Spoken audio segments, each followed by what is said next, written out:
Hello. ആ അമ്മയോട് രാത്രിക്ക് ബിരിയാണി വാങ്ങണമെന്ന് ചോദിച്ചു നോക്ക്. ആ അമ്മ രാത്രിക്ക് ബിരിയാണി വാങ്ങിക്കട്ടെ എന്ന് അച്ഛൻ. വേണ്ടാന്ന് പറഞ്ഞിട്ട് മോനെ, ഉച്ചത്തെ ചോറും കറി അങ്ങനെ ബാക്കിയുണ്ട്.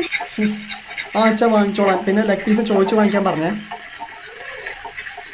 ഇവിടെ ഉള്ളത് തീരാതെ നീ അതും എങ്ങാനും തൊട്ടാ നിന്റെ കൈ കൊത്തിരിയും ഞാൻ. അയ്യോ അമ്മ, എനിക്കും ഫുഡ് വേസ്റ്റ് ആക്കാൻ താല്പര്യമില്ല. ആദ്യം ഇവിടുത്തെ ചോറും കറിയും തീർക്കാം, എന്നിട്ട് അച്ഛൻ കൊടുത്ത ബിരിയാണി കഴിക്കാം. അമ്മ പോയി വിളമ്പേക്ക്, ഞാൻ കൈ കഴുകിയിട്ട് വരാം.